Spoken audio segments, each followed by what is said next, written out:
जुनून, प्यार और दोस्ती चैप्टर 2। अब तक आपने देखा। अब वो समझ पा रही थी कि उसके साथ क्या हो रहा है। देखते ही देखते जैन फिर से अपनी हैवानियत पर उतरने लगा, पर इस बार नायरा उसे बुरी तरह रेजिस्ट करने लगी। वो उसे खुद से दूर करने की कोशिश करने लगी। छोड़ो मुझे जैन, माँ, नानी, बचाओ बचाओ मुझे, छोड़ दो मुझे, कोई तो बचाओ प्लीज़। वो ज़ोर ज़ोर से चिल्लाने लगी और जैन को खुद से दूर करने की कोशिश करने लगी, लेकिन जैन को उससे कोई फ़र्क नहीं पड़ रहा था, बल्कि वो और ज़्यादा अग्रेसिव होने लगा। लेकिन अब नायरा खुद को किसी भी तरह बचाना चाहती थी।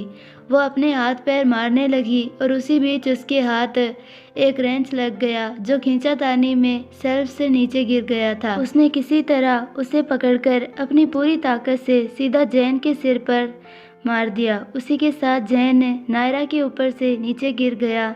जैन के नीचे गिरते ही नायरा को थोड़ी राहत महसूस हुई और वो रोते हुए उठने की कोशिश करने लगी, पर उससे उठा ही नहीं जा रहा था। उसने किसी तरह अपने बदन की पूरी ताकत जुटाई और उठकर बैठ गई, लेकिन जैसे ही वो उठी उसने देखा कि उसके सफ़ेद इनर पर कई जगह खून के दाग लगे हुए थे। उस इनर ने नायरा की थाइस तक उसे ढका हुआ था, जिसका निचला हिस्सा भी बुरी तरह खून से सना हुआ था। उसने जब ये सब देखा तो उसे यकीन ही नहीं हुआ कि ये उसी का खून है। उसकी आंखों से आंसू टपकने लगे और ये सब देखकर वो बहुत ज़्यादा डर गई थी।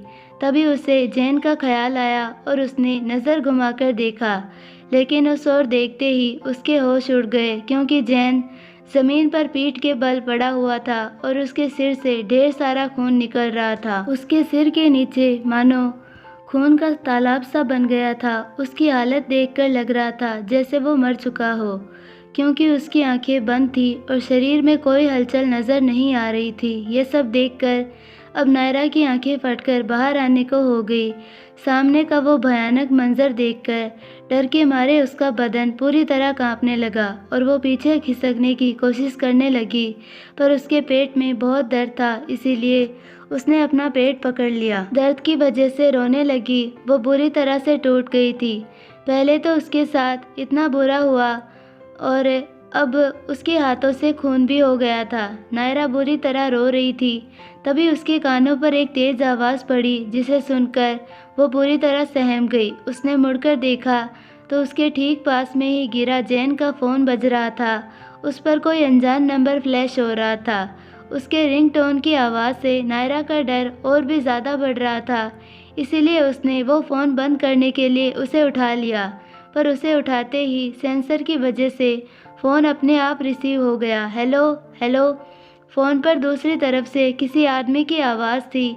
फ़ोन दूर होने के बावजूद नायरा उस आवाज़ को साफ सुन पा रही थी। उस आवाज़ को सुनकर वो और ज़्यादा डर गई। उसने जल्दी से अपने कांपते हाथों से फ़ोन कट किया और उसे स्विच ऑफ कर नीचे पटक दिया। उसने फिर से एक नज़र सामने पड़ी जैन की लाश की ओर देखा और कुछ ठान लिया। उसने अपने आंसू पोंछे और उठने की कोशिश करने लगी, लेकिन उससे उठा ही नहीं जा रहा था। उसके पेट में बहुत ज़्यादा दर्द हो रहा था, जिस वजह से वो वापस नीचे गिर गई, पर उसने हार नहीं मानी। वो पलट गई और पेट के बल रेंगते हुए दरवाजे की तरफ बढ़ने लगी। नायरा पेट के बल रेंगकर थोड़ा आगे आई ही थी कि अचानक उसे फिर से चक्कर आने लगे। उसकी आंखें बंद होने की कोशिश करने लगी थी, बावजूद इसके वो आगे बढ़ती रही। दरवाजे के पास पहुंचकर वो उसे खोलने की नाकाम कोशिश करने लगी। उससे दरवाजे का लॉक खुल भी गया, पर उसी वक्त उसकी हिम्मत ने जवाब दे दिया और उसका सिर हद से ज़्यादा भारी हो गया और वो वहीं दरवाजे के ठीक पास फिर से बेहोश होकर गिर गई। शायद थोड़ी हिम्मत और दिखा देती तो दरवाज़ा खोलकर बाहर निकल जाती।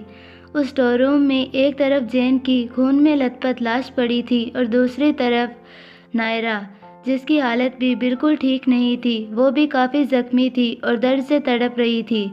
कुछ देर बाद रेखा जी और उनकी मां अंकिता जी दोनों बहुत ही बुरी हालत में घर वापस लौटे। रेखा जी तो रोने ही लग गई थी। तुम प्लीज़ रोना बंद करो रेखा, हम पहले अंदर जाकर देखते हैं। मुझे लगता है कि वो घर आ गई होगी। उसे कुछ नहीं होगा, तुम चिंता मत करो। पहले चलो अंदर चलकर देखते हैं। उनकी माँ उन्हें समझा रही थी। अंकिता जी गेट खोलकर अंदर आई। रेखा जी भी पीछे आ रही थी। तभी उनके कदम अपने आप रुक गए। क्या हुआ रेखा बेटा, तुम रुक क्यों गई? अंकिता जी ने पूछा। आपको याद है माँ, जब हम नायरा को ढूंढने गए तब गेट पहले से खुला हुआ था। अचानक से उनकी ध्यान में ये बात आई। अंकिता जी भी इस बात से सहमत थी। हाँ मुझे याद है, लेकिन ऐसा कैसे हो सकता है? वो घर तो आई ही नहीं थी, हम अंदर ही तो थे। अंकिता जी बोल ही रही थी कि तभी रेखा जी की नज़र एकदम से उसे बड़े से स्टोर रूम के दरवाजे के नीचे ज़मीन पर गई और उनके होश उड़ गए। माँ, ये सब क्या है? रेखा जी बहुत ज़्यादा घबराकर बोली, जिससे उनकी माँ ने भी पीछे मुड़कर देखा तो सामने का नज़ारा देख उनके भी होश उड़ गए, क्योंकि दरवाजे के नीचे से खून की धार बहती हुई बाहर आ रही थी। वो खून देखकर उन दोनों के पैरों तले ज़मीन ही खिसक गई। नायरा, नायरा मेरी बच्ची, रेखा जी चिल्लाते हुए स्टोर रूम की तरफ भागी। अंकिता जी भी उनके पीछे आई और उन्होंने दरवाज़ा खोला, लेकिन दरवाज़ा खुलते ही सामने का नज़ारा देख उनके पैरों तले ज़मीन ही खिसक गई। सामने थोड़ी दूरी पर नीचे खून ही खून बिखरा पड़ा था। यह सब देखकर उन दोनों के होश ही उड़ गए। तभी उनकी नज़र दरवाजे के पास ही ज़मीन पर पड़ी नायरा के ऊपर गई। वो ज़मीन पर पेट के बल बेसुध पड़ी थी। उसकी हालत बहुत ही ज़्यादा खराब लग रही थी। बदन पर नाक के बराबर कपड़े थे और वो भी पूरी तरह खून से सने हुए। उसे इस हाल में देख उन दोनों माँ बेटी की हालत खराब हो गई। उन दोनों को तो विश्वास ही नहीं हो रहा था कि ये क्या हो गया है। नायरा, रेखा जी और उनकी माँ दोनों भागकर नायरा के पास गए। रेखा जी ने अपनी फूल सी बच्ची नायरा को उठाया और उसे अपनी गोद में ले लिया। अंकिता जी भी बहुत ज़्यादा घबरा गई थी। सबसे पहले उन दोनों की नज़र नायरा के बदन पर गई। उसके पूरे बदन पर दांतों के काटने के और नाखूनों से खरोंचने के निशान थे, जिनसे खून निकल रहा था। सर से खून बह रहा था और इनर ड्रेस का निचला हिस्सा भी पूरी तरह खून से सना था। माँ, ये सब क्या हुआ मेरी बच्ची को? रेखा जी अपनी बेटी नायरा के लिए चिल्लाना चाहती थी, पर वो चिल्ला नहीं पाई और रेखा जी की आंखों में आंसू आ गए। नायरा की हालत देखकर अब अंकिता जी की भी हिम्मत जवाब देने लगी। उनका भी बहुत बुरा हाल हो गया था, लेकिन उन्होंने रेखा जी की हालत देख खुद को संभाला और बोली, रेखा बेटा, कुछ नहीं होगा हमारी नायरा को। उन्होंने तुरंत नायरा के नाक के सामने अपनी उंगली रखकर देखा तो उसकी सांसें चल रही थी। नायरा, नायरा जिंदा है मेरी बच्ची, इसकी सांसें चल रही है। रेखा, रुको रुको, मैं पानी लेकर आती हूँ। वो भागकर गई और वहीं पर रखा एक पानी का मग उठाकर लाई। उन्होंने वो पानी नायरा के चेहरे पर डाला, लेकिन उसे होश ही नहीं आया। इसीलिए उन्होंने 2-3 बार उसके चेहरे पर पानी डाला, तब जाकर कहीं नायरा ने अपनी आंखें खोली। उसको होश आता देख उसकी माँ और नानी दोनों ही बहुत ज़्यादा खुश हो गई। नायरा, नायरा बेटा, हाँ अपनी आंखें खोलो बेटा। रेखा जी रो पड़ी। नायरा, हाँ बेटा आंखें खोलो, देखो देखो तुम्हारी नानी और माँ है यहाँ। उसकी नानी भी आंखों में आंसू लिए बोली। नायरा ने धीरे से जैसे ही अपनी आंखें खोली, अपनी माँ और नानी को सामने देख उसकी आंखें बड़ी हो गई। माँ, नानू, वो उठने की कोशिश करने लगी, लेकिन उससे उठा नहीं जा रहा था। इसीलिए उसकी माँ ने उसे अपने सीने से लगा लिया। माँ, वो बस इतना कहते हुए फूट फूट कर रोने लगी। यह देखकर उसकी नानी भी आगे आई और उन्होंने भी उसे संभाला। वो दोनों उसे इस तरह रोते हुए देखकर बुरी तरह टूट गए, क्योंकि वो दोनों नायरा की हालत देख लगभग समझ ही गई थी कि आखिर उसके साथ क्या हुआ है। नायरा बेटा, रो मत बेटा, तेरी माँ आ गई है ना, अब तुम्हें कुछ भी नहीं होगा मेरी बच्ची। रेखा जी खुद बुरी तरह रो रही थी, लेकिन वो नायरा को संभाल रही थी, पर नायरा थी कि शांत होने का नाम ही नहीं ले रही थी। माँ, सब कुछ खत्म हो गया, अब सब कुछ खत्म हो गया, सब खत्म हो गया। मेरे सारे सपने खत्म हो गए, मेरी खुशियाँ, वो सब चंद पलों में आग के हवाले हो गए, जिसके लिए मैंने इतने साल इंतज़ार किया। अब मैं उसके लायक नहीं रही, सब खत्म हो गया माँ। वो अपनी माँ से लिपटते हुए सिसक कर बोल रही थी। नहीं, ऐसा मत कहो नायरा मेरी बच्ची, ऐसा नहीं है। उसकी माँ ने रोते हुए उसके माथे को चूम लिया। माँ, नानू, आप दोनों मुझे मार दो, प्लीज़ जस्ट किल मी, क्योंकि अब मैं उसके सामने ऐसे नहीं जा सकती, बिल्कुल नहीं जा सकती। मैं उसका सामना अब नहीं कर सकती। मैंने सब कुछ खो दिया, सब कुछ खो दिया मैंने माँ, सब कुछ ख़त्म हो गया है। मैं ख़त्म हो गई, आप मुझे मार दो मुझे। नायरा अपने हाथ जोड़ गिड़गिड़ाते हुए बोली, नहीं नायरा, ऐसा नहीं कहते बेटा, तू तो मेरा स्ट्रॉन्ग बच्चा है ना, मेरा वॉरियर है। तो मुझे बताओ बेटा, बताओ कि यहाँ क्या हुआ और ये लड़का कौन है। उसकी नानी उसे शांत करने की कोशिश करने लगी और उसकी बातें सुन नायरा थोड़ी शांत भी हुई और उसने रोना बंद कर दिया। हाँ बेटा, बताओ, बताओ मुझे कि यहाँ क्या हुआ है और कौन है ये, क्या ये वही है। अंकिता जी ने जैन की लाश की ओर इशारा करते हुए पूछा। उनका सवाल सुन नायरा ने उनकी तरफ देखा, लेकिन उसकी माँ और नानी नायरा की तरफ से जवाब चाहती थी। वो बड़ी उम्मीद से उसकी ओर देख रही थी। एक हफ्ते बाद नायरा एक अंधेरे कमरे में ब्लैंकेट्स में लिपटी हुई बेड पर बेहोश पड़ी हुई थी। उसके सिर पर पट्टी बंधी थी और चेहरे पर भी कुछ जख्मों के निशान नजर आ रहे थे। उसके बेड के पास सलाइन स्टैंड था जिस पर से सलाइन उसके हाथ पर लगी थी। शैलजा, ये सब क्या है? ये क्या हो गया मेरी बच्ची को? इतने दिनों बाद तो कल उसे होश आया था और उसके बाद ये सब। रेखा जी रोते हुए एक लेडी डॉक्टर से बोल रही थी। वहाँ अंकिता जी भी मौजूद थी और वो सब उसी कमरे के दरवाजे पर खड़े थे जिसमें नायरा भी थी। मैंने तुमसे पहले ही कहा था रेखा कि तुम्हें नायरा को सिटी हॉस्पिटल ले जाना चाहिए। उसका रेप हुआ है और ये कोई आम बात नहीं है जिसे तुम अकेले संभाल सकती हो। उसे इस वक्त प्रॉपर ट्रीटमेंट की ज़रूरत है, क्योंकि ऐसे में उसकी जान को भी खतरा हो सकता है। वो डॉक्टर माथे पर सिकन लिए बोली, तुम अच्छी तरह से जानती हो ना कि मैं ऐसा नहीं कर सकती। मैं बस अपनी बेटी की जान बचाने की कोशिश कर रही हूँ। प्लीज़ मेरी मदद कर दो शैलजा, प्लीज़। रेखा जी हाथ जोड़कर बोली, प्लीज़ हमारी मदद करो बेटा। अगर हम नायरा को हॉस्पिटल ले गए तो इस बारे में सबको पता चल जाएगा। हमारी नायरा को तो तुम अच्छे से जानती हो ना, उसका मन बहुत ही नाजुक है। वो लोगों की उन भयानक नज़रों को सहन नहीं कर पाएगी बेटा। वो अपनी जान दे देगी, वो मर जाएगी। कहते कहते अंकिता जी भी रो पड़ी। उन दोनों की हालत देखकर डॉक्टर शैलजा का दिल भी पसीज गया। उसने एक नज़र कमरे के अंदर बेहोश पड़ी नायरा की तरफ देखा और लंबी सांस भरते हुए बोली, रेखा, मेरी बात गौर से सुनो। मुझे लगता है कि शायद इस ट्रॉमा की वजह से नायरा को अस्थमा हो गया है। ब्रेन तक सफिशिएंट ऑक्सीजन ना पहुंचने की वजह से नायरा आज होश में आते ही वापस बेहोश हो गई थी। शायद होश में आते ही उसे उस रात का वाक्य याद आ गया होगा। उसी वजह से पैनिक होकर उसे वो अस्थमा अटैक आया। वो तो अच्छा हुआ कि मैं यहाँ पास ही में रहती हूँ, वरना आज शायद। डॉक्टर की बात सुन दोनों माँ बेटी के पैरों तले ज़मीन खिसक गई।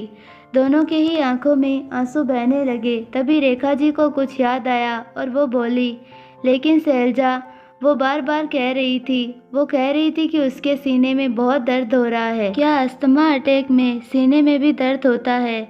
उनका सवाल सुन डॉक्टर के चेहरे के भाव ऐसे थे मानो उन्हें इस सवाल की उम्मीद पहले से ही हो।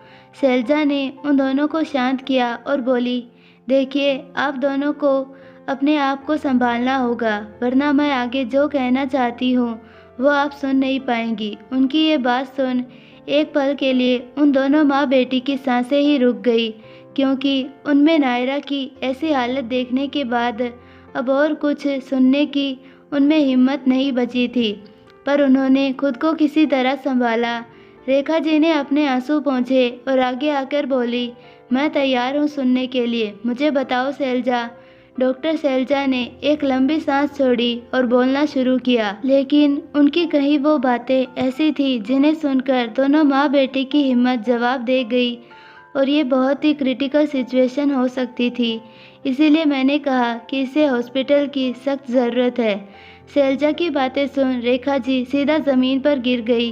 उनके आंसू रुकने का नाम नहीं ले रहे थे। रेखा जी की ऐसी हालत देख उनकी माँ उनके पास आई और उन्होंने उनको अपने गले से लगा लिया। दोनों माँ बेटी गले मिलकर फूट फूट कर रोने लगी। उन्हें ऐसे देख शैलजा की आंखों में भी आंसू आ गए। मेरी ही बेटी के साथ ऐसा क्यों हुआ माँ? मेरी ही नायरा क्यों? उसने किसी का क्या बिगाड़ा था? उसने तो कभी अनजाने में भी किसी का दिल नहीं दुखाया, तो उसके साथ ऐसा क्यों हुआ? वो तो मेरी अच्छी बच्ची थी ना माँ, तो ऐसा क्यों हुआ? ऐसा क्यों हुआ उसके साथ?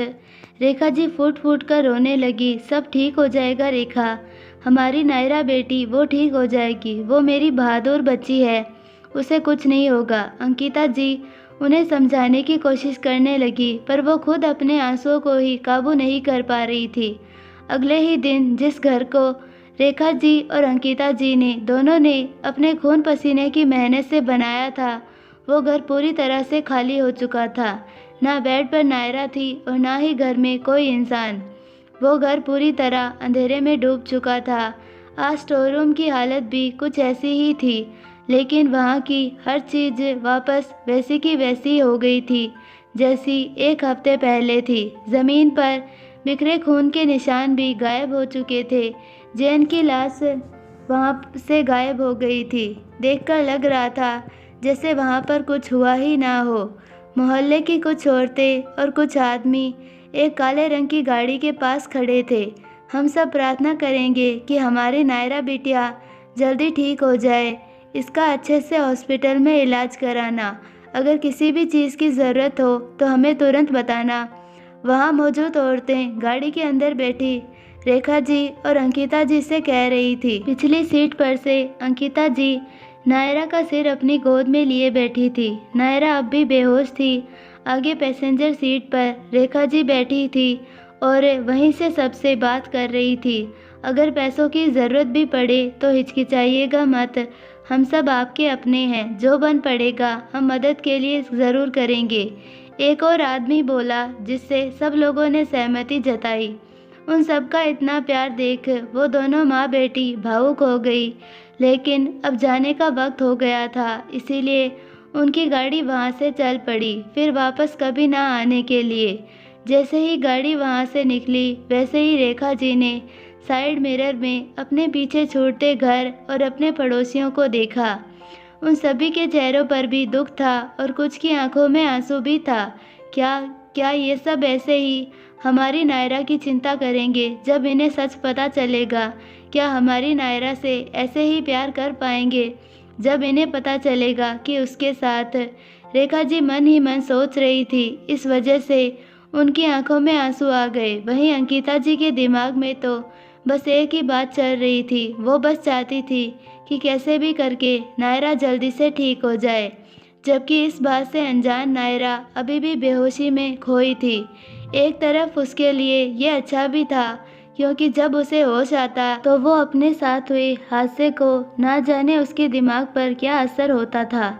4 साल बाद दिल्ली वेदांत खुराना ने हासिल किया है इस साल का best businessman of the year का अवार्ड। आपकी जानकारी के लिए बता दें कि मिस्टर खुराना बिजनेस की दुनिया के बेताज बादशाह है।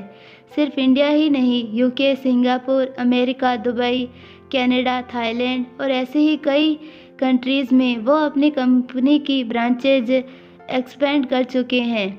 पिछले 4 सालों से लगातार वो यह अवार्ड हासिल करते आ रहे हैं। इतना ही नहीं, रिसेंटली उनके group the 4 pillars of success salutes young achievers का खिताब भी हासिल किया है, जिसके अंदर मिस्टर खुराना के साथ साथ और 3 बहुत ही होनहार यंगस्टर शामिल हैं, जिन्होंने अपनी कम उम्र में बहुत ही बड़ा मुकाम हासिल किया है। ड्राइवर रेडियो सुन रहा था और खुश हो रहा था। तभी गाड़ी की पिछली सीट से एक तेज़ आवाज़ आई, please turn off the radio. मैं तुम्हें गाड़ी चलाने के पैसे देता हूँ, रेडियो सुनने के नहीं।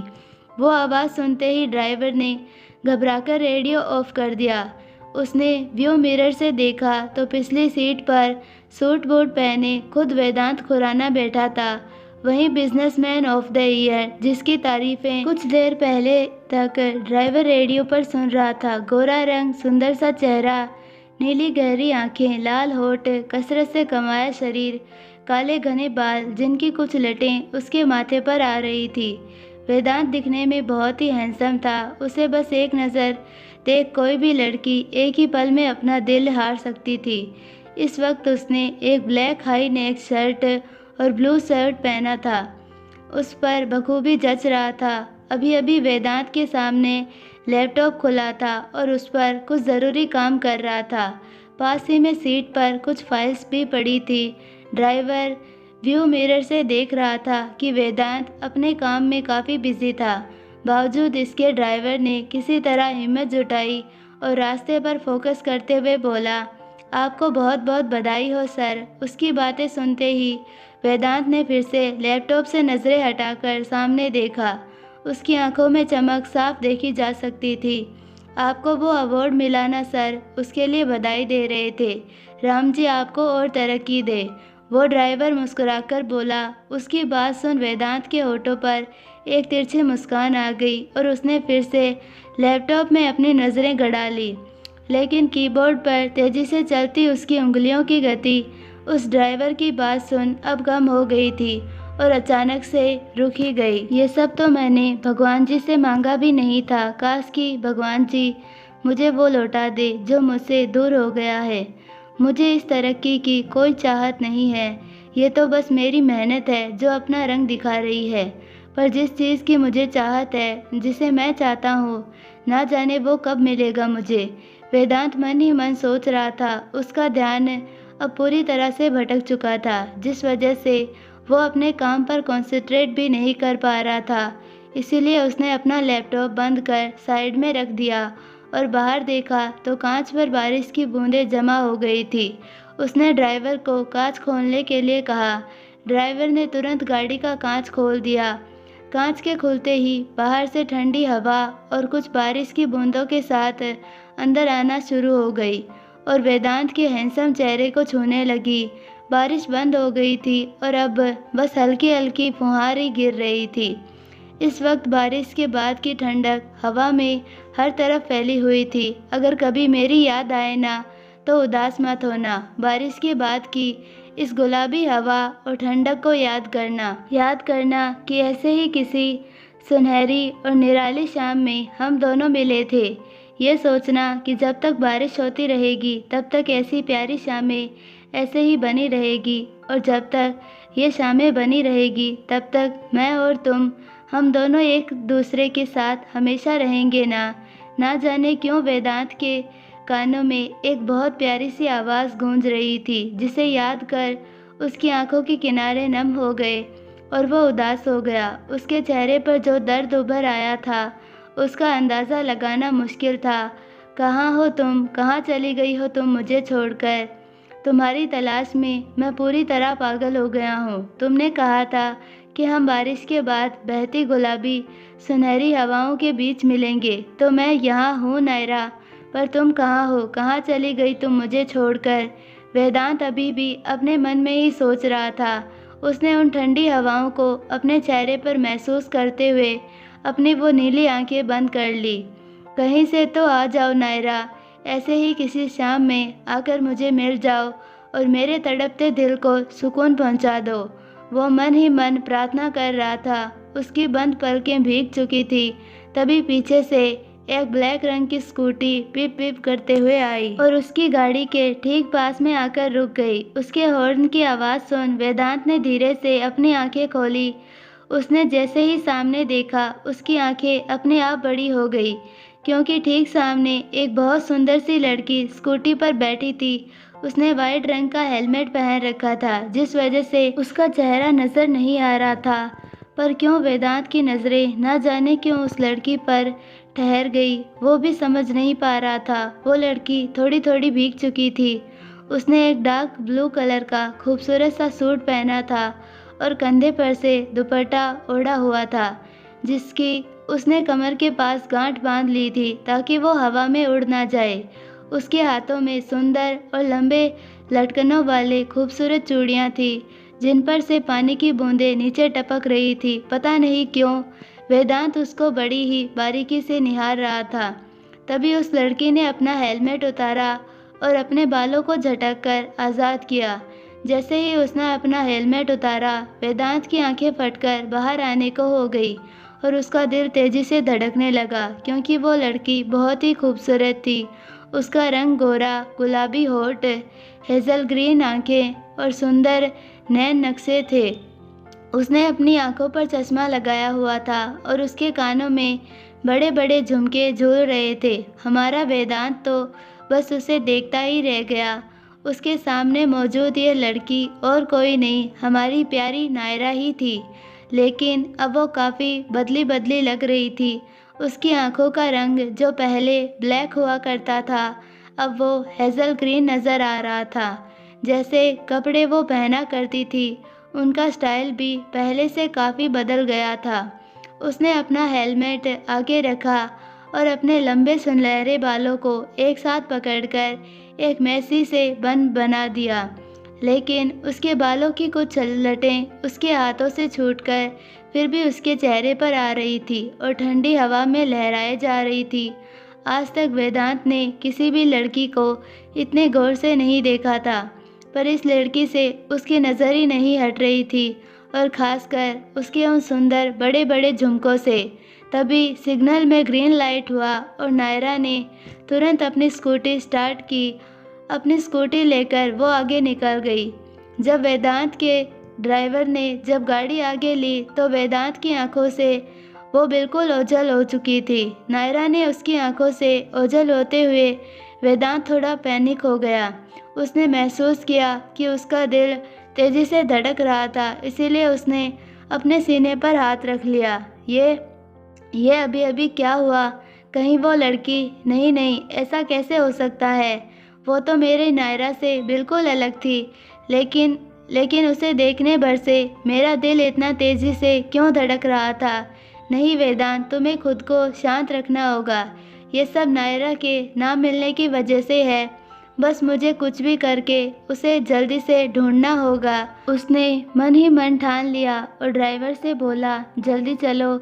उसका ऑर्डर सुनकर ड्राइवर ने भी गाड़ी की स्पीड बढ़ाई। अभी अभी वेदांत की बड़ी और शानदार कार एक छोटे से रेजिडेंटल एरिया में आ पहुंची थी, जहां कई छोटी छोटी और संकरी गलियां थी। वहां रहने वाले लोग रास्तों पर आकर उसकी उस शानदार गाड़ी को निहार रहे थे। ये सब देखकर वेदांत का मुंह बन गया। आखिर ये कहाँ ले आए हो तुम मुझे? ये कैसी जगह है? ये वो थोड़ा गुस्सा करते हुए ड्राइवर से बोला। सॉरी सर, बट सर ये वही जगह है जहाँ आर्यन सर ने आने के लिए बोला था। ड्राइवर ने जवाब दिया। क्या सच में वो यही जगह है? मुझे लगता है कि हम किसी गलत जगह पर आ गए हैं। नहीं सर, हम बिल्कुल सही जगह हैं। वो देखिए, हमें वहाँ जाना है। ड्राइवर ने सामने मौजूद गली की ओर इशारा करते हुए कहा।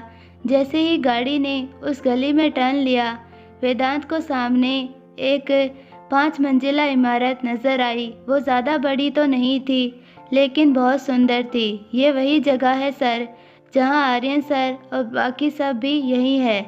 ड्राइवर ने उस इमारत के सामने गाड़ी रोकते हुए कहा। वेदांत उस जगह को देख ही रहा था कि तभी ड्राइवर नीचे उतरा और उसने वेदांत के लिए गाड़ी का दरवाज़ा खोला। आइए सर। उसकी बात सुन वेदांत भी जल्दी से बाहर आया। उसने आसपास देखा तो आसपास मौजूद कई सारे लोग उसे अचंभे से देख रहे थे। वाह यार, ये कितना हैंडसम है। ये गाड़ी कितनी महंगी लगती है ना। लगता है आज हमारी किस्मत अच्छी है।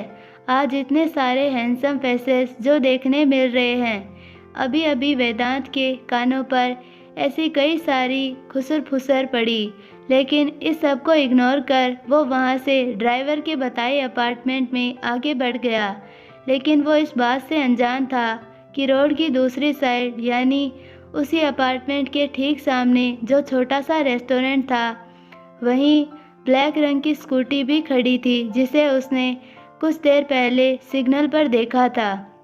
तभी वेदांत चलकर अंदर गया तो उसने देखा कि वहाँ कुछ भी नहीं था, सिवाय साइड में बने एक बड़े से किचन और वहाँ रखे कुछ फ्रीजर्स के अलावा। तभी उसकी नज़र किचन पर रखे एक सफ़ेद कागज़ पर गई, इसीलिए वो पास गया और उसने वो कागज़ उठाया। ऊपर आ जाओ, हम सब ऊपर हैं, उस पर लिखा था। वो पढ़कर तो वेदांत का खड़ूस सा मुंह बन गया। ये उस बेवकूफ़ आर्यन ने ही किया होगा। टेक्स्ट के ज़माने में लेटर का आइडिया उसी गधे का हो सकता है। वेदांत थोड़ा गुस्सा करते हुए सीढ़ियों से ऊपर चला गया। ऊपर कॉरिडोर के साइड में कुछ कमरे थे, जिनमें से एक लिविंग रूम नज़र आ रहा था।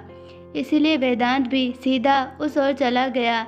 जैसे ही वो दरवाज़ा खुला तो वो अंदर आया। सामने बैठे 3 लड़कों ने उसकी ओर नज़र डाली। वो तीनों ही बहुत ज़्यादा हैंडसम थे।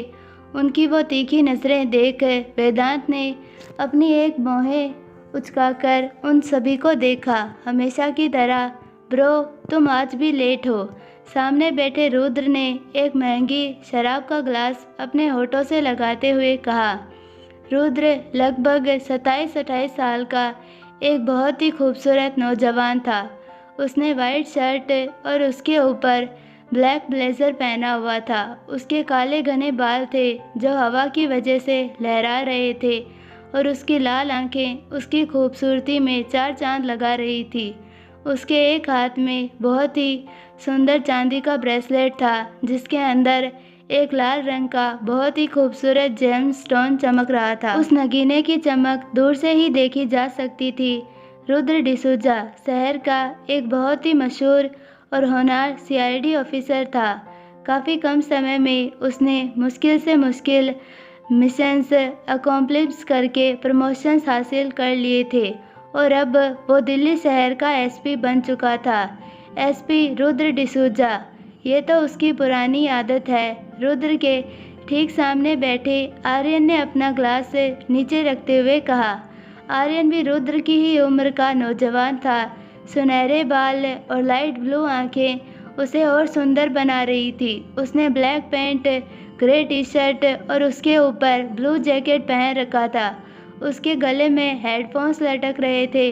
उसके बाल सुनहरे थे और एक कान में बहुत ही सुंदर सा ईयरिंग था, जिसके अंदर भी वैसा ही लाल रंग का जेम स्टोन चमक रहा था जैसा कि रुद्र के ब्रेसलेट में था। आर्यन खन्ना फूड इंडस्ट्री का जाना माना चेहरा था, क्योंकि उसका बिजनेस इंडिया के साथ आसपास के देशों में भी फैला हुआ था। उसकी अपनी एक फूड कंपनी थी और खुद भी एक बहुत ही मशहूर शेफ था। कई शहरों में उसके फेमस रेस्टोरेंट और होटल्स थे।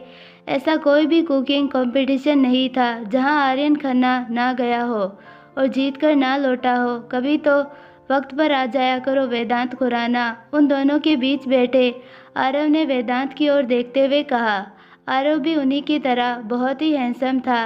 उसके बालों का रंग ब्लैक और आंखें नीली थी। उसने ब्लैक पैंट और सफ़ेद शर्ट पहना था, जिसकी स्लीव्स को उसने कोहनी तक फोल्ड किया हुआ था। आंखों पर लगे ग्लासेस उसे और भी ज़्यादा हैंडसम बना रहे थे।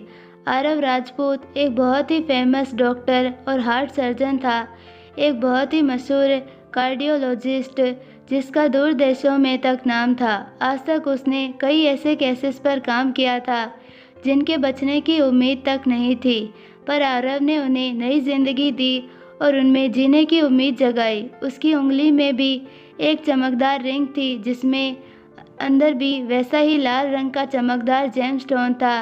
वो सभी के सभी वेदांत को तिरछी नज़रों से देख रहे थे, क्योंकि वो हमेशा की तरह ही आज भी लेट आया था।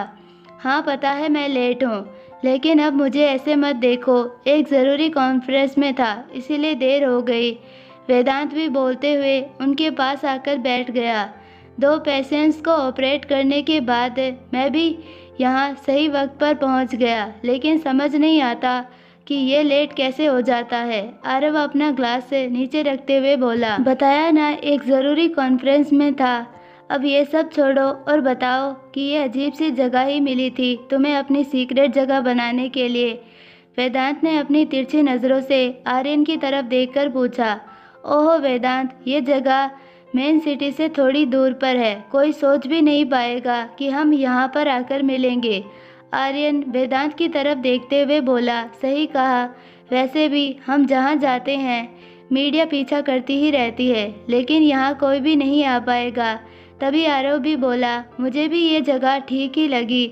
रुद्र ने भी अग्री करते हुए बोला, लेकिन मुझे ये जगह बिल्कुल भी पसंद नहीं आई। तुमने आसपास के लोग देखे, कितने अजीब हैं।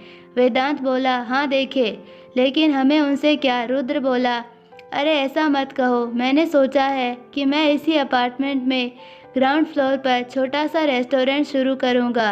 क्या तुम लोगों ने ग्राउंड फ्लोर वाली जगह ठीक से नहीं देखी यहाँ आने से पहले?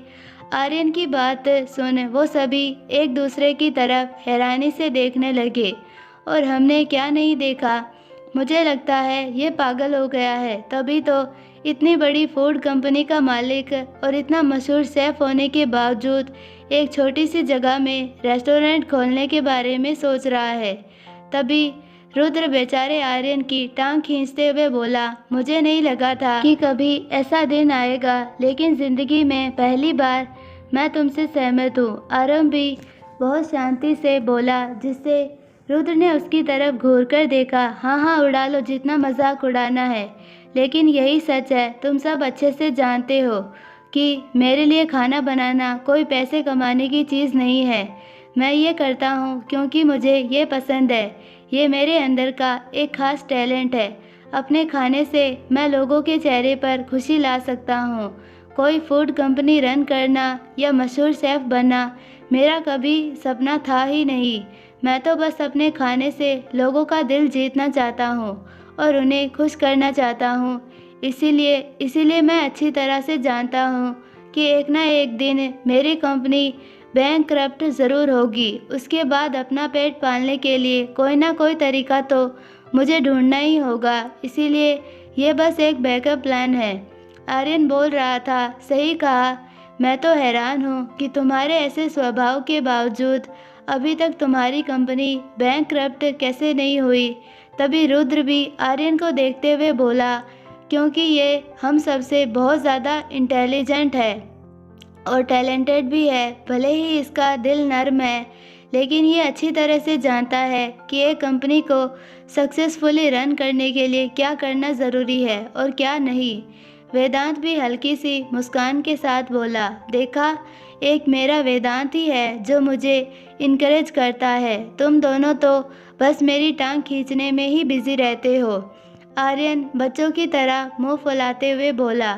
उसकी बात सुन आरव और रुद्र अपनी जगह से उठे और आर्यन से लिपट गए। ओए गधे की पूंछ, हम तुम्हारी टांग खींचते हैं, इसका मतलब ये नहीं है कि हम तुझे कम समझते हैं। रुद्र आर्यन को अपनी तिरछी नज़रों से देखते हुए बोला, हम जानते हैं कि तुम कितने काबिल हो, इसीलिए तो हमें तुम पर बहुत भरोसा है। आरव भी मुस्कुराते हुए बोला, और यकीन करो, यहाँ तुम्हें रेस्टोरेंट खोलने की ज़रूरत नहीं पड़ेगी, क्योंकि तुम्हारी कंपनी कभी बैंकक्रप्ट होगी नहीं। तभी वेदांत भी मुस्कुराकर बोला और अपनी जगह से उठकर उससे लिपट गया। उन सबके इस तरह उससे लिपटने से बेचारा आर्यन बुरी तरह दब गया। दोस्तों, मैं तुम सबका प्यार समझ पा रहा हूँ, लेकिन तुम सबके बीच मेरा सैंडविच बन रहा है। मैं सांस भी नहीं ले पा रहा। उसकी बात सुने वो सभी मुस्कुराकर उससे और ज़्यादा लिपट गए। अरे अरे, मेरा दम घुट जाएगा, छोड़ो मुझे। आखिरकार तुम इस बच्चे की जान लेकर ही रहोगे ना? आर्यन चिल्लाता रहा, पर उन सब ने उसे नहीं छोड़ा। अरे छोड़ो मुझे, तुम सब के लिए एक न्यूज़ है मेरे पास। आर्यन ने जैसे ही ये कहा, सबने एकदम से उसे छोड़ दिया और सबकी आंखें चमक उठी। कैसी न्यूज़, जल्दी बताओ, रुद्र ने बेसब्री से पूछा। कुछ पता चला है हमारी छोटू सी नायरा के बारे में। जैसे ही उसने नायरा का नाम सुना, सबकी आंखें हैरानी से बड़ी हो गई। वेदांत का दिल बहुत तेजी से धड़क रहा था। दिल्ली शहर से एक शानदार गाड़ी देहरादून की तरफ बढ़ती जा रही थी। रास्ता लगभग 1 घंटे से ज़्यादा होने वाला था। रुद्र गाड़ी ड्राइव कर रहा था, वेदांत भी उसके बगल में बैठा था। आरव और आर्यन दोनों पीछे बैठे थे। सबकी आंखों में एक अलग सी चमक थी और साथ ही सबके दिल तेजी से धड़क रहे थे। वो सब चाहते थे कि इस बार आर्यन को मिली खबर सच निकल जाए और उन्हें वो लड़की मिल जाए जिसे वो लंबे अरसे से तलाश रहे हैं। उनकी सबसे प्यारी दोस्त नायरा। सब मन में ही भगवान से प्रार्थना कर रहे थे कि इस बार नायरा उन्हें मिल जाए। आरव ने एक नज़र सबकी ओर देखा और हल्की सी मुस्कान के साथ बोला, कितना बदल दिया है ना उसने हम सबको। वो सब सुनने के बाद सबने उसकी ओर देखा, सिवाय रुद्र के, लेकिन रुद्र के कान उसी की तरफ थे। मतलब? आर्यन ने पूछा। पहले हम में से कोई भी भगवान को ही नहीं मानता था और ना ही उस पर यकीन करता था, पर आज उसी की वजह से हम कितने बदल गए हैं, उसके लिए सब भगवान से प्रार्थना कर रहे हैं। आरव की बात सुन सबके होठों पर हल्की प्यारी सी मुस्कुराहट आ गई। उसने हम सबको भगवान पर भरोसा करना सिखाया और खुद ना जाने कहाँ चली गई। आर्यन ने जैसे ही ये कहा, सबकी मुस्कान गायब हो गई। उससे बहुत नाराज़ हूँ मैं, बहुत ज़्यादा नाराज़। अब जैसे ही मेरे सामने आएगी ना, सबसे पहले तो उसे एक ज़ोरदार थप्पड़ लगाऊंगा, मुझे अकेले छोड़कर जाने के लिए। और फिर आर्यन कहते कहते अचानक रुक गया और फिर तुरंत उसे गले लगा लूँगा। अचानक उसका गुस्सा आंसुओं में बदल गया, उसकी आंखों से आंसू बहने लगे। उसकी भारी आवाज़ सुन सबकी आंखों के किनारे नम हो गए। सभी के चेहरे पर एक अलग ही उदासी थी।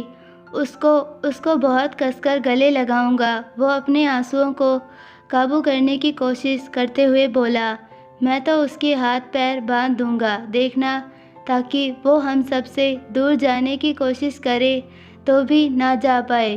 तभी रुद्र आर्यन की बात बीच में काटकर बोला। वो सुन सब अपने आंसुओं को रोक नहीं पाए। उन सब ने खिड़कियों की तरफ मुंह फेर लिया ताकि एक दूसरे के अपने आंसू छुपा सकें। वो आज हमें ज़रूर मिलेगी, देखना दोस्तों, मुझे पूरा यकीन है। आरव की बात सुन सबने हिम्मत जताई।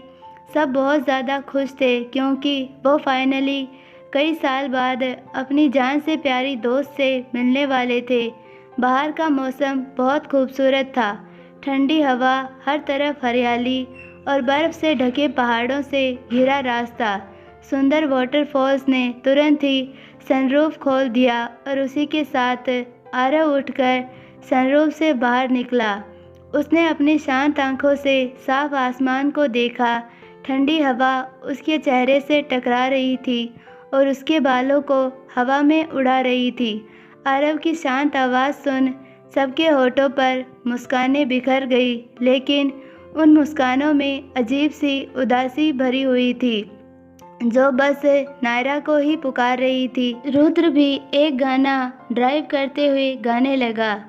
आरव ने भी उसकी आवाज़ सुनी। तभी आर्यन भी उसके करीब से सनरूफ से बाहर आ गया। आर्यन ने आरव के कंधे पर हाथ रख लिया। आज भी हर बार की तरह सबसे ज़्यादा दर्द और उदासी, मायूसी वेदांश की आवाज़ में थी। उसके आंसू पलकों से छलकने की इजाज़त मांग रहे थे, पर उसने उन्हें काबू किया हुआ था। कुछ देर बाद चारों दोस्त सुंदर से रास्ते पर मौजूद एक छोटी सी चाय की दुकान के बाहर बैठे थे और सबकी नज़रें सामने मज़े से खेलते छोटे बच्चों पर थी। उन्हें देख मानो सबको अपना बचपन याद आ रहा था। आरव जाकर साइड में खड़ा हो गया और वहाँ से उन बच्चों को देखने लगा। वहाँ खेलते बच्चों को देख उन सबके दिमाग में अपने स्कूल के टाइम की काफ़ी सारे यादें घूम रही थी, जिनका सबसे बड़ा हिस्सा उनकी प्यारी नायरा थी। वो सब अपनी यादों के ज़रिए अपनी नायरा को ही याद कर रहे थे। सबके पास नायरा से जुड़ी अनगिनत यादें थी जो उन्हें हंसाने की ताकत रखती थी।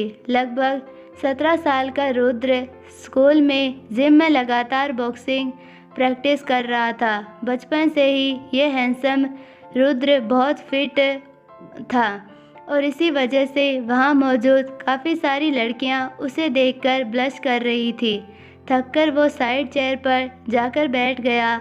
वो पूरी तरह पसीना पसीना हो रहा था और उसे प्यास भी लगी थी, पर ताकत नहीं बची थी। तभी एक ठंडी हवा का झोंका उसके चेहरे से आकर टकरा गया, जिससे उसे राहत मिली।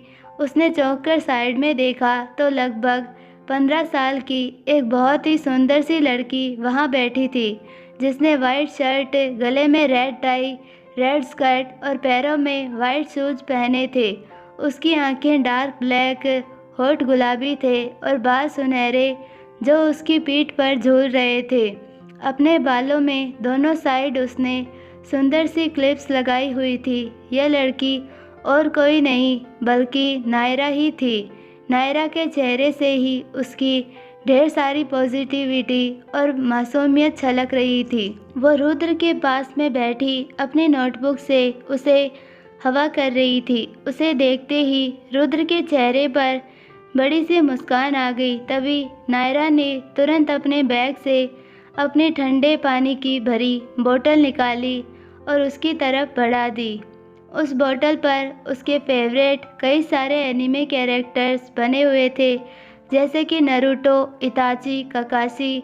रुद्र ने उसमें से पानी पिया। उस दौरान भी नायरा उसे हवा कर रही थी। रुद्र ने पानी पीकर बोतल वापस नायरा की तरफ बढ़ाई, पर जैसे ही नायरा ने बोतल लेने के लिए हाथ आगे बढ़ाया, उसने नायरा को खींचकर अपनी बाहों में भर लिया। Oh thank you so much Naira, you are the best, वो उसे बाहों में कसते हुए बोला। पर नायरा उसे दूर करने की कोशिश कर रही थी। याक रुद्र, छोड़ो मुझे, गंदे कहीं के, तुम नहाए भी नहीं हो, छोड़ो मुझे। वो चिल्लाने लगी और बोलने लगी, तुम्हारे अंदर से कितनी गंदी बदबू आ रही है, छोड़ो मुझे। नहीं छोड़ूंगा, छोड़ो, वरना क्या, वरना तुम्हारा सिर फोड़ दूंगी और तुम्हारी टांगें भी तोड़ दूंगी और तुम्हारी आंखें भी निकाल लूंगी। मुझे धमकी दे रही हो, उसने कहा ही था कि तभी नायरा ने उसके सिर में सच में बोतल दे मारी, जिससे बेचारा रुद्र तिलमिला गया और उससे दूर हट गया। बोला था ना मैंने, तुम हमेशा मुझे अंडर एस्टिमेट करते हो। देखना, कल से तुम्हारे लिए पानी ही नहीं लाऊंगी मैं। अपनी इन सारी तितलियों को बोल दो कि तुम्हारे लिए पानी लेकर आए। नायरा ये बोलकर वहाँ से चली गई। अरे ये तो गुस्सा हो गई नायरा। अरे नायरा, मेरी माँ, रुको तो, माफ़ कर दो बाबा, मैं तो बस मजाक कर रहा था। रुको तो नायरा। रुद्र भी उसके पीछे भागा। ये सब याद कर रुद्र बैठे बैठे ही मुस्कुरा पड़ा, लेकिन उसकी आंखों में भी आंसू थे। बहुत प्यास लगी है, प्लीज़ पानी पिला दो नायरा, वो उदासी के साथ बोला। दूसरी ओर बेचारे आरव का भी यही ऐसा हाल था। वो भी अपनी नायरा को ही याद कर रहा था।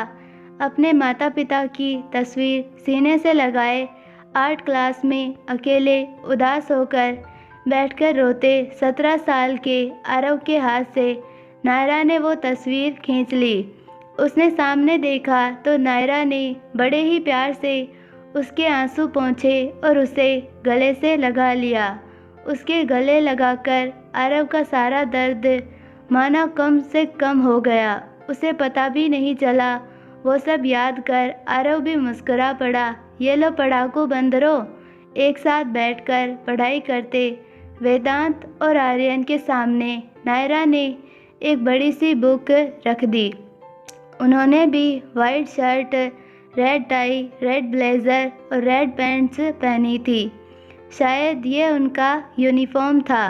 वो दोनों भी आरव और रुद्र की तरह ही उस वक्त 17 साल के ही थे और बहुत हैंडसम भी थे। उस बुक को देखते ही उन दोनों के होश उड़ गए। आर्यन ने तुरंत उस बुक को उठाया और उसे चेक करने लगा, लेकिन वेदांत ने नायरा का हाथ पकड़ लिया। ये तुम्हारे हाथ को क्या हुआ? वेदांत ने उसके रूखे और खरोंच लगे मुलायम हाथों को देखकर पूछा। ओह, ये कुछ भी नहीं है, तुम ये देखो मैं क्या लाई हूँ। नायरा ने उस किताब की ओर इशारा किया और जो कि अभी अभी आर्यन के हाथ में थी। ये तुम्हें कहाँ से मिली? आर्यन ने हैरानी से पूछा। मिसेस डी कास्टा ने दी है। नायरा शो ऑफ करते हुए उनके सामने बैठ गई। मिसेस डी कोस्टा, हमारी class teacher Mrs D'Costa? Aryan ने हैरानी से पूछा।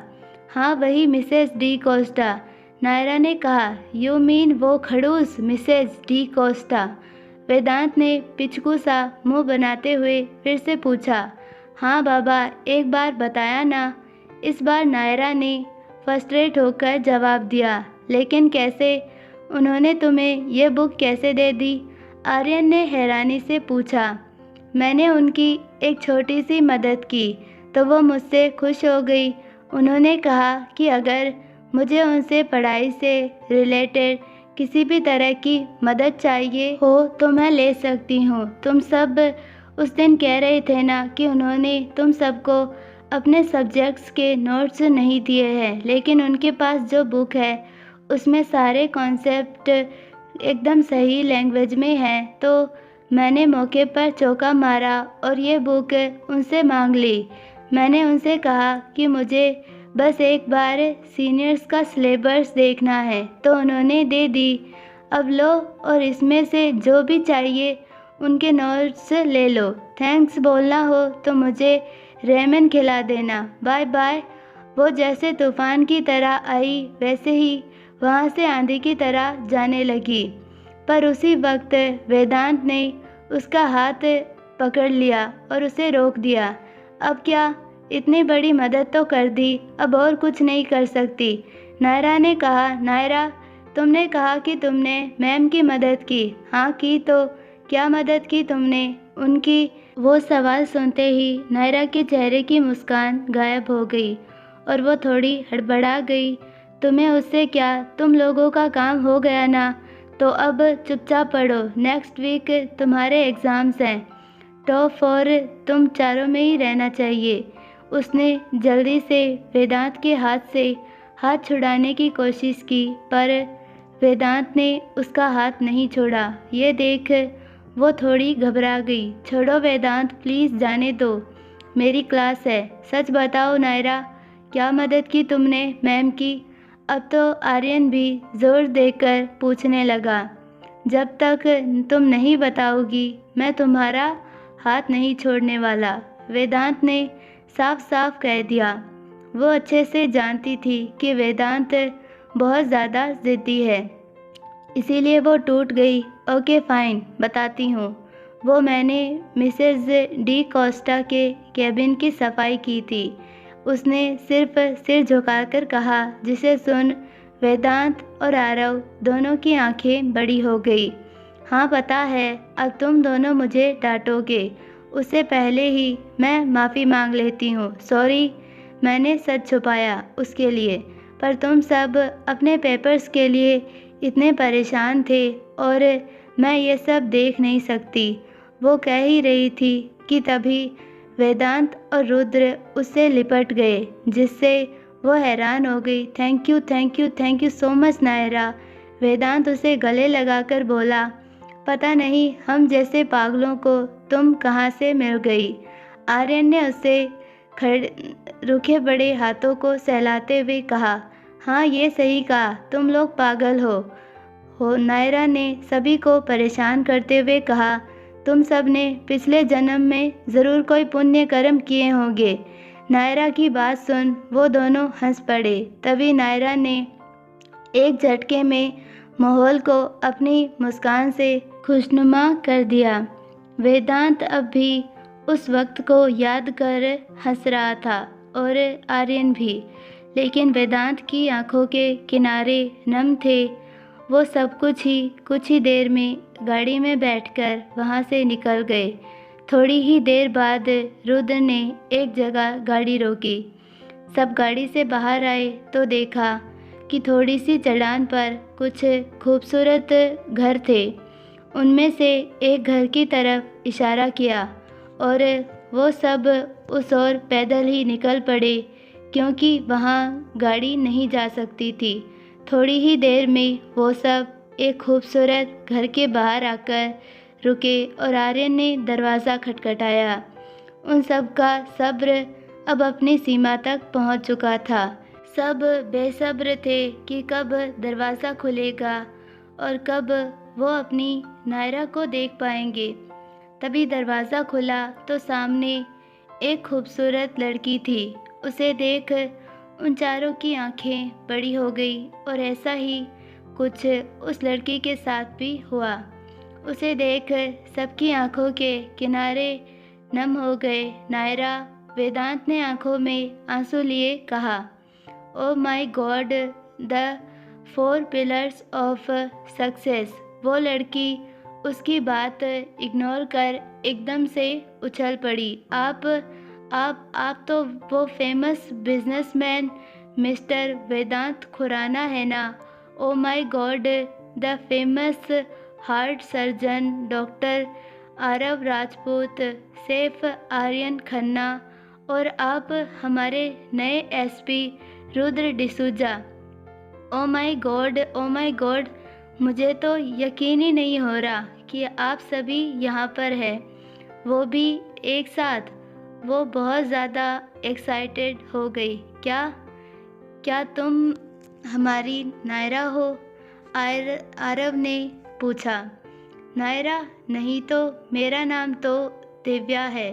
जैसे ही उस लड़की ने ये कहा, वहाँ मौजूद सबके दिल इस तरह से टूटे कि उनके टुकड़ों की गिनती करना मुमकिन नहीं था। उन चारों की ही आंखों से आंसू ऐसे छलके मानो उनका कोई रोक ना हो। आई होप आपको ये पार्ट पसंद आया होगा, और अगर पसंद आया है तो प्लीज़ वीडियो को लाइक, शेयर और चैनल को सब्सक्राइब ज़रूर कीजिए, और बेल आइकन नोटिफिकेशन को ऑल पर सेलेक्ट कर दीजिए ताकि हमारी सारी वीडियोज़ की नोटिफिकेशंस आपको मिलती रहे। धन्यवाद, मिलते हैं नेक्स्ट पार्ट में, तब तक के लिए बाय।